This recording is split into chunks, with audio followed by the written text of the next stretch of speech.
بھائی حسین جنت کا مالک ہے نا. علامہ دین مکن پوری نے کہا تھا کہ ثبات پائے امامت حسین سے پوچھو، یزیدیت کی قیامت حسین سے پوچھو، ادیب حشر کے دن خلد جانے والوں سے، ادیب حشر کے دن خلد جانے والوں سے، کہے گا مالک جنت حسین سے پوچھو. حسین کہیں گے کہاں بھیج دو، میرا ہی تو ہے نا، حسینی ہے، تب جاؤ گے جنت میں. یاد رکھنا، یاد رکھنا، جو جنت کا داروغہ ہے یا دربان ہے جس کو رضوان کہتے ہیں، وہ رضوان تمام پروانے ہونے کے باوجود بھی ان پروانوں پر مہر لگوانے کے لیے حسین کے دفتر میں بھیجے گا، اور جس پر حسین اور حسینیت کی مہر لگے گی جنت میں داخلہ اسی کو. اب حسین نے پوچھا کہ یہ بتاؤ حسینی ہو؟ اگر پوچھ لیا کہ حسینی ہو، آپ کہیں گے ہاں میں حسینی ہوں. اچھا، میں چاہتا تھا کہ نماز پڑھو، نماز پڑھی. یزید چاہتا تھا کہ بے نمازی بنو. میں نے جو چاہا وہ تم نے کیا، یا یزید نے جو چاہا تھا وہ تم نے کیا؟ اب اگر تم نے بے نمازی بن کر زندگی گزاری، بے حیائی کی زندگی گزاری، یہ ریلز بناتے بناتے زندگی گزاری، یہ ہیرو اور ہیروئن اور فلمی سٹوریز تم نے اپنے اسٹیٹس پر لگا لگا کر زندگی گزاری، رات کی تاریکی اور تنہائیوں میں تم نے گناہوں میں انٹرنیٹ پر ملوث ہو کر اپنی زندگی گزاری، تو کیا حسین سے کہہ سکو گے کہ ہم حسینی ہیں؟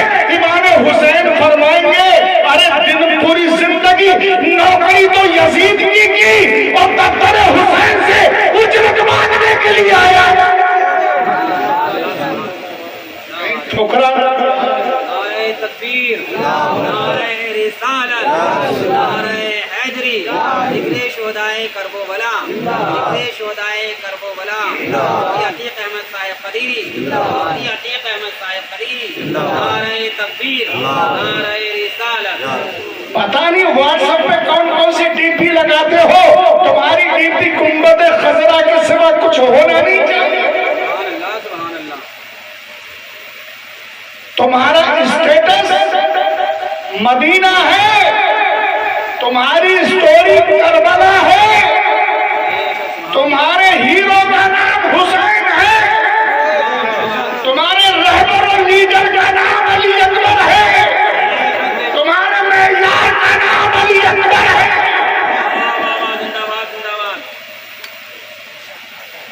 مومن بھی بنو گے، شکوہ مت کرو. کتنے ہو اس کے باوجود گلی کوچوں میں پکڑ کر تمہیں بے عزت کیا جا رہا ہے.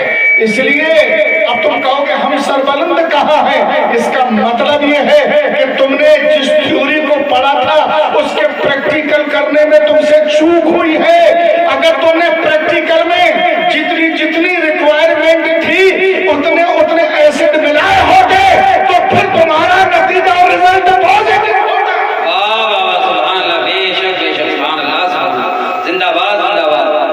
رزلٹ پازیٹیو نہیں آیا، اس کا مطلب تھیوری تو صحیح پڑھی تھی، پریکٹیکل صحیح نہیں کیا. مومن بننے کا فارمولہ تو قرآن پاک میں صحیح پڑھا تھا، حدیث پاک پڑھ کر علماء نے تمہیں مومن بننے کے فارمولے تو صحیح بتائے تھے، لیکن تم نے اس پر عمل نہیں کیا، تم نے اس کو صحیح طریقے سے پریکٹیکل نہیں کیا، اس کو پریکٹس میں نہیں لائے، ایمان کو پریکٹس میں نہیں لائے، اسلام کو پریکٹس میں نہیں لائے، قرآن کو پریکٹس میں نہیں لائے، حدیث کو پریکٹس میں نہیں لائے. اگر پریکٹس میں لاتے اور تم کامل مومن بنتے، اور کامل مومن کی پہچان یہ ہے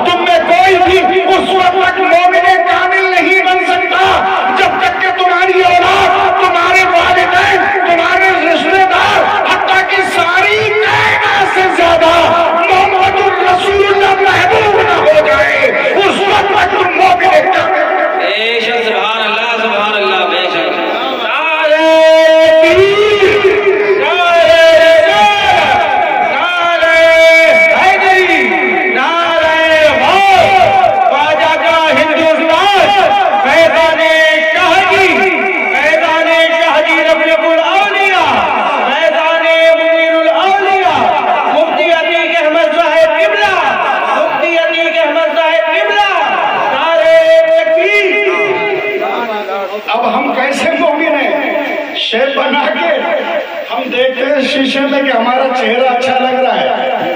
نہیں، باتیں کڑوی ہوتی ہیں، لیکن ہمارا ڈاکٹر انجیکشن لگاتا ہے، تکلیف ہوتی، لیکن آپ کی بھلائی کے لیے آپریشن کرتا ہے نا، مارو کے پکڑ کے ڈاکٹر کو آپریشن کر رہا ہے، چیرا لگا رہا ہے، ارے بھائی تمہاری بھلائی کے لیے۔ اگر اسٹیج پہ آپریشن ہوتا ہے تو سماج اور معاشرے کی بھلائی کے لیے ہوتا ہے۔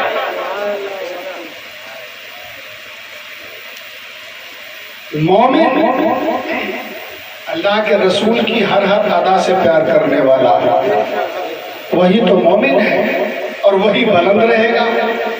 اچھا، ہمارا نوجوان اگر داڑھی چھوڑ دے تو سب سے پہلے معلوم ہے آبجیکشن کہاں سے ہوتا ہے؟ سب سے پہلے ماں کہتی بیٹا داڑھی مت رکھانا، شادی نہیں ہوگی۔ میں کہتا ہوں داڑھی والے کو، داڑھی کو دیکھ کر اگر جو لڑکی نکاح سے انکار کرے